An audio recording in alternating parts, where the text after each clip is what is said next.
आज के इस वीडियो में हम बात करेंगे खासकर मनरेगा श्रमिकों की।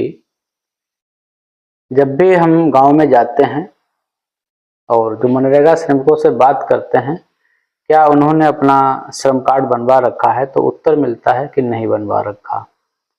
अगर आपके पास श्रम कार्ड है तो आपको बहुत सारी योजनाएं जो हैं राज्य सरकार की, उत्तर प्रदेश की हम बात कर रहे हैं, तो काफ़ी योजनाओं का लाभ उत्तर प्रदेश सरकार द्वारा श्रम कार्ड धारकों को दिया जाता है।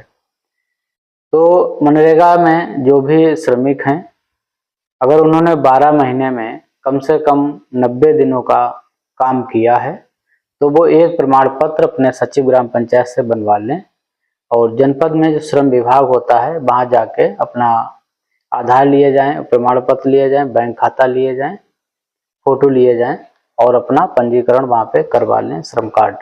पंजीकरण होने के बाद तब बाद में जो योजनाएं हैं सरकार की, राज्य सरकार की, उसका लाभ आपको मिलता है। एक चीज़ और हमने देखी है कि लोग कभी कभी किसी के दबाव में या कहने पे चले तो जाते हैं, लेकिन कार्ड को रिन्यूअल नहीं कराते हैं। आपको उस कार्ड का अगर लाभ लेना है तो आपको हर साल उसे रिन्यूअल कराना पड़ेगा। रिन्यूअल का कुछ फीस जमा होती है, केवल इतना आपको करना होगा। अब श्रम कार्ड में कौन कौन सी योजनाओं का लाभ मिलता है वो मैं आपको बता रहा हूँ।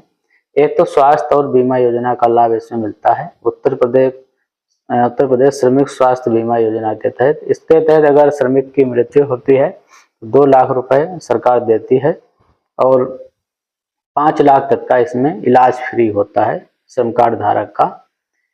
दूसरी आती है शिक्षा और छात्रवृत्ति योजना। जो श्रमिक होते हैं, उनके बच्चे होते हैं, उनके बच्चों के पढ़ने के लिए पुरस्कार के रूप में उनको धनराशि दी जाती है। श्रमिकों के बच्चों को 60% से अधिक अंक प्राप्त करने पर 5,000 रुपये और 75% से अधिक अंक प्राप्त करने पर 7,500 रुपये की पुरस्कार धनराशि दी जाती है। और तीसरी योजना है डॉक्टर APJ अब्दुल कलाम श्रमिक प्राविधिक शिक्षा सहायता योजना। श्रमिकों के बच्चों को डिग्री पाठ्यक्रम के लिए 25,000 रुपये, डिप्लोमा के लिए 15,000 रुपये और सर्टिफिकेट कोर्स के लिए 10,000 रुपये इसमें सरकार देती है अगर श्रम कार्ड है। फिर आता है विवाह सहायता योजना। श्रमिक वर्ग जो है, श्रम कार्ड धारक है, अपनी बेटियों की शादी अगर वो करते हैं तो उसमें ज्योतिबा फुले श्रमिक कन्यादान योजना चलती है। इसके तहत 51,000 रुपये की आर्थिक सहायता देती है। जैसे सामूहिक विवाह योजना है मुख्यमंत्री, वैसी ये भी योजना है। तो इसमें लेकिन 51,000 रुपये सीधा खाते पे मिलता है आवेदक के। फिर आती है मृत्यु और अंत्येष्टि सहायता योजना। दत्तोपंत ठेगड़ी मृतक श्रमिक आर्थिक सहायता योजना, ये दूसरे राज्य की है कि मृत्यु पर उनके आश्रितों को 1 लाख रुपए की धनराशि दी जाती है। इसमें राजा हरीशचंद्र मृतक श्रमिक अंत्येष्टि सहायता योजना। अगर कोई श्रमिक है जिसकी मृत्यु हो गई है, बहुत गरीब है, तो उसकी सहायता के लिए जो अंतिम संस्कार वगैरह होता है उसके लिए 10,000 रुपये सरकार की तरफ से मिलते हैं। पौष्टिक आहार योजना, नवजात शिशुओं के लिए पौष्टिक आहार योजना। पंजीकृत श्रमिकों के नवजात शिशुओं को जन्म से 2 वर्ष की आयु तक पौष्टिक आहार की व्यवस्था की जाती है, हालांकि आंगनवाड़ी पे भी मिलती है।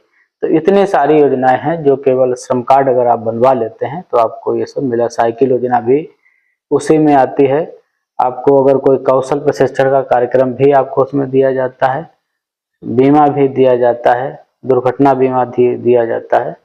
तो आप अगर श्रमिक हैं, मनरेगा में काम करते हैं, तो आप अपना पंजीकरण निश्चित करवा लें और भविष्य में योजनाओं का, जो सरकारी योजनाएं हैं उनका लाभ लें, अपने बच्चों को लाभ दिलाएं, शिक्षा में लाभ दिलाएं, शादी में लाभ दिलाएं, स्वास्थ्य में लाभ दिलाएं। हमारे चैनल को सब्सक्राइब कर लीजिएगा, वीडियो को लोगों तक शेयर जरूर करिएगा, क्योंकि जनहित की योजना जब तक लोगों तक पहुंचती नहीं है, जानकारी नहीं हो पाती लोगों को क्या करना है, कैसे उसका लाभ लेना है।